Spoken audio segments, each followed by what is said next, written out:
Tudo bem, meus alunos? Acharam que vocês iam se livrar de mim, né? Só que não. Então criei esse canal aqui para a gente poder falar mais sobre biologia, para a gente voltar para as nossas aulas depois sabendo tudo e para vocês conseguirem ter mais um canal de estudos aí pro Enem, tá bom?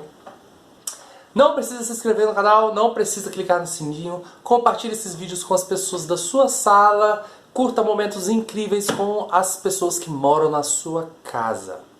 Fique em casa.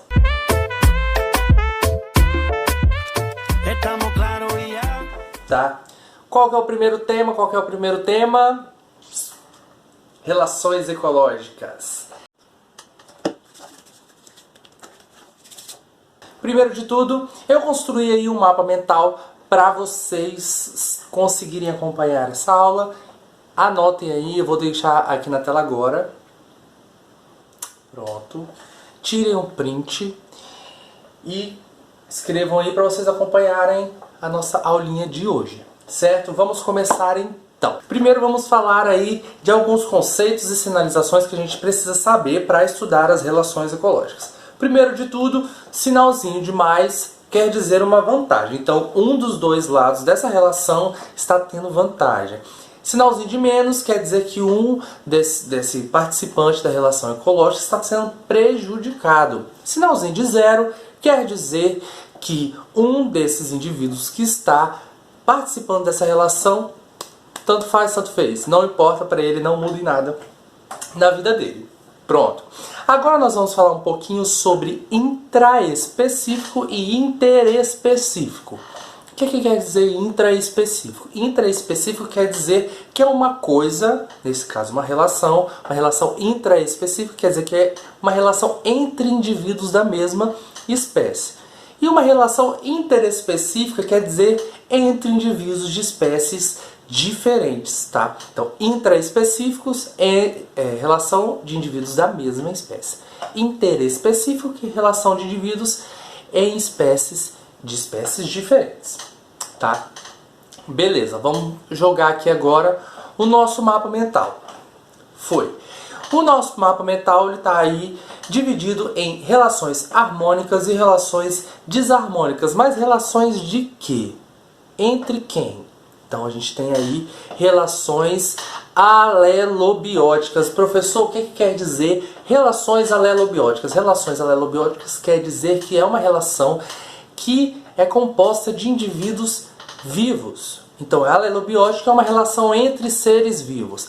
Outra categoria seria ecobióticas, que é a relação entre seres vivos e o meio físico. Então, nós vamos estudar hoje aqui uma relação alelobiótica, que é a relação entre indivíduos vivos, entre seres vivos. Relações alelobióticas.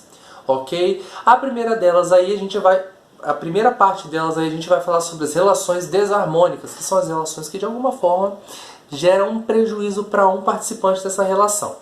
Vamos falar primeiro então das relações desarmônicas intraespecíficas, que são entre indivíduos da mesma espécie. A primeira delas aí é o canibalismo. Muito simples, essa palavra já é conhecida. O canibalismo é a relação em que um indivíduo se alimenta do outro. Então ele vai matar e vai se alimentar desse outro ser vivo, já que é uma relação intraespecífica, então ela tem que ter nome diferente. Não é só predação, então ele está comendo o indivíduo da mesma espécie. Então a gente dá o nome de canibalismo. É uma relação mais-menos, porque um está se alimentando e o outro está morrendo, né? A outra é competição. Então é a competição entre indivíduos da mesma espécie pelo mesmo recurso. Por que é uma relação menos-menos? Porque mesmo quem consegue adquirir o recurso é prejudicado pelo gasto de energia. Então é menos-menos. Agora a gente vai começar a falar sobre as relações interespecíficas, que são relações desarmônicas entre indivíduos de espécies diferentes. Tá? A primeira delas aí é a predação. Como eu já falei lá em cima, predação é o indivíduo matando e se alimentando do outro. Então a gente tem uma relação mais-menos. Então, um predador comendo uma caça e é isso. Um se alimentando do outro. Predação. Parasitismo é um se alimentando do outro também. Só que a diferença da predação é que, com a predação, é que o indivíduo que está parasitando não quer o hospedeiro morto. Então ele quer manter o hospedeiro vivo para ele continuar se alimentando dele. Certo? Então nós temos parasitas externos e parasitas internos. Tá? A gente tem aí os nossos vermes internos e nós temos também os exemplos aí dos parasitas externos, né? Piolho, carrapato, sanguessuga e por aí vai. Tá? Vamos falar agora de amensalismo. Amensalismo é quando um ser vivo produz uma substância que impede de outros seres vivos sobreviverem ali. Tá? Então, existe o exemplo de alguns fungos que eles secretam e produzem uma substância que impede que outros seres vivos ou micro-organismos se estabeleçam onde essa substância está. E a última relação interespecífica desarmônica é a competição. Mesma coisa lá em cima, só que a diferença aqui são entre indivíduos de espécies diferentes. Ok? Simples, né? Vamos agora falar do outro lado, relações harmônicas. As relações harmônicas são aquelas que acontecem e sempre beneficiam e nunca tem prejuízo para um lado. Pode ser que ele não interfira na vida, então é neutra, tá? Então, mas sempre vai ter benefício, nunca vai ter prejuízo. Certo? Então vamos lá.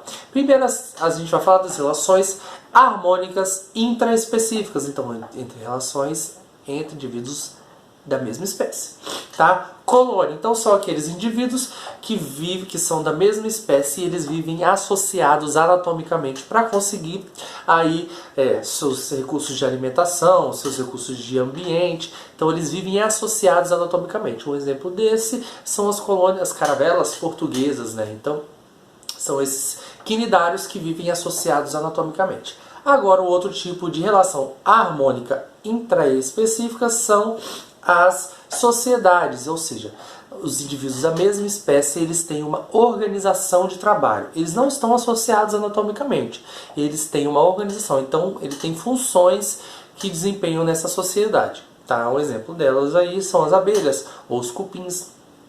São exemplos de animais que têm essa relação ecológica de sociedade. Certo? Agora a gente vai falar um pouquinho das relações interespecíficas. As relações interespecíficas são relações harmônicas entre indivíduos de espécies diferentes. A primeira delas é mutualismo. Eu coloquei um sinalzinho de infinito aí porque se esses indivíduos forem separados, eles morrem. Então eles estão associados de tal maneira que quando separados, eles morrem. Se juntas já causam, imaginem juntas, né? Mesmo. Protocooperação. Os dois indivíduos são beneficiados também por essa relação, só que a diferença é que quando eles não estão juntos, eles continuam sobrevivendo, tá? Então, um exemplo dessa daí, um exemplo de protocooperação também pode ser conhecido como mutualismo facultativo, grandes mamíferos sendo beneficiados por aves que comem ectoparasitas. Então, os grandes mamíferos estão sendo beneficiados porque eles estão sendo livres desses ectoparasitas. E as aves estão sendo beneficiadas porque elas estão se alimentando. Certo? Então, os dois são beneficiados. Só que separados eles vão sobreviver? Sim, eles vão sobreviver. Agora, o caso do mutualismo. Se eu tenho um ruminante que ele só consegue se alimentar e processar toda aquela matéria orgânica de origem animal devido aos micro-organismos que ele tem no aparato digestivo, se eles se separarem, o que vai acontecer? Vai morrer os dois, tanto os micro-organismos quanto a espécie ruminante, certo? Então, mutualismo obrigatório, eles têm que estar associados, senão eles morrem. Protocooperação ou mutualismo facultativo, se eles estão juntos, eles são beneficiados. Se eles estão separados, eles continuam vivendo, certo? Agora a gente vai falar um pouquinho sobre comensalismo. Comensalismo é aquela relação em que um indivíduo se beneficia e o outro é neutro. Então a gente tem um exemplo vou falar o exemplo da rêmora e do tubarão. Não sei se vocês já viram algumas fotos, aqui tem um tubarãozão lá, vou colocar aqui, né? Tubarãozão e uma rêmora, que é um peixe menor que fica associado a ele. Para o tubarão, aquela rêmora tanto faz, não interfere nada na vida dele. Então a rêmora ela vai se beneficiar das sobras do tubarão e vai utilizar ele para se locomover mais rapidamente na coluna d'água. O tubarão não vai interferir nada na vida dele, então a rêmora está se alimentando a rêmora está se alimentando dos nutrientes que sobram aí das caças dos tubarões, e os tubarões não tem nada que muda na vida deles, certo? O nome disso é comensalismo. Inquilinismo. Vamos falar agora de inquilinismo. O inquilinismo é quando um indivíduo vive dentro do outro ou em cima do outro, né? Então, um indivíduo vai ser inquilino do outro, o nome mesmo já diz. Então, é quando, por exemplo, nas plantas existem as epífitas, né? E as epífitas são as plantas, por exemplo, a orquídea vive em cima de outras plantas para ter acesso a maior incidência luminosa, certo? Mas ela não suga nada. Então, para a planta maior que está sendo utilizada como suporte, não vai interferir em nada. Agora, para a orquídea vai interferir, porque se ela vivesse lá embaixo, ela não conseguiria tanta incidência luminosa quanto ela consegue lá em cima, certo? Então, o inquilinismo é quando um indivíduo vive no outro. Então é isso, galera. Nós acabamos de falar das relações ecológicas alelobióticas, tanto intraespecíficas quanto interespecíficas.